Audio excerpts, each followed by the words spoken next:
Hi, I'm Chef Owen Tilley, and I want to welcome you to this week's edition of Ask the Chef. Today's question comes from Emily. Emily's one of our Facebook fans, and Emily wants to know how to cook oysters on the grill. Well, just like about everything else I talk about, couldn't be easier, Emily. Now, I've previously shown you how to shuck oysters, and that got you halfway there. Now, we need to put together a bacon barbecue sauce. For the barbecue sauce, you're just going to need a few ingredients. You're going to need a couple of cups of ketchup, about a tablespoon of Worcestershire sauce, the same for lemon juice, fresh squeezed. You're going to need about 5 tablespoons of both brown sugar and white sugar.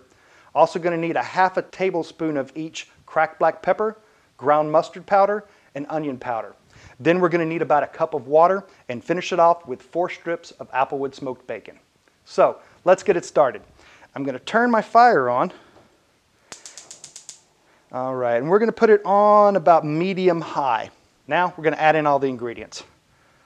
I'm going to start with our ketchup, and then we're going to add our Worcestershire, lemon juice, and about a cup of water. Now, the reason I added all my liquid ingredients first is I kind of want to get them up to heat so it helps melt all the dry ingredients quicker, and we'll be ready to go. So now I'm going to add in our sugars, our spices. Give that a quick whisk. Now that all of our ingredients are in the pan, let's get to the bacon. Now, I previously cooked some applewood smoked bacon. I like using applewood smoked bacon because it really gives a smoky flavor that the oysters really absorbs and adds to the great flavor. So I'm just going to take these 4 slices that like I said, I cooked previously and give them a quick chop. Now that we have our bacon chopped up and ready, we're going to add it straight into the barbecue sauce. All right, we're going to give that a little whisk to make sure it's evenly dispersed around the barbecue sauce, and we're going to let that simmer for about 10 minutes.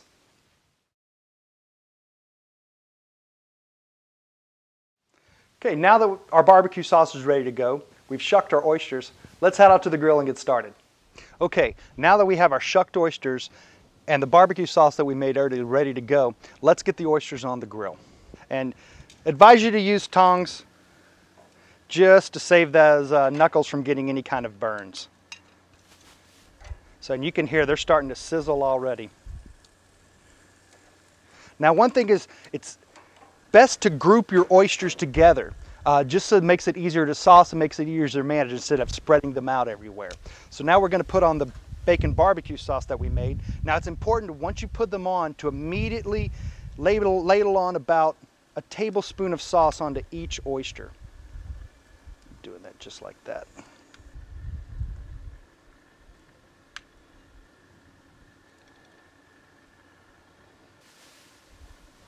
All right. Now our oysters are sauced up, we're going to go ahead and shut the lid. Now you want to make sure you cook this on medium heat instead of high. I'm always telling you to cook on high heat to sear things, but this is an exception. Because of the shell, you want to make sure you're on medium heat instead of high, because if it's too high of a heat, you run the risk of shattering an oyster shell. Now that's going to ruin your food and it could possibly send one to the hospital. So like I said, medium heat. This is at about 300, and that's exactly where we want to be. Now, we're going to leave the oysters on the grill for about 6 to 8 minutes. That's really all it takes to cook. And it's been that long, so let's take a peek. Oh yeah, perfect. Now I want to show you. The way you're going to tell your oysters done is, if you look close, you're going to see the oysters start to curl up here. And that's going to let you know that the oyster's done. These are ready, so let's take them off the grill and put them on the plate. Now when plating them, there's a few different options you have. If rock salt's available, it's always good to put them on rock salt. It helps retain the heat and keep your oysters warm. But if you don't, and it's the summertime and you're going to be serving them immediately, you can do any kind of garnish just to pretty up the plate. And there you have it, barbecued oysters on the grill. I'd like to thank Emily for asking the question, how to grill oysters, and I want to invite you back next week to see more tips on Ask the Chef. And remember, you keep asking, I'll keep cooking.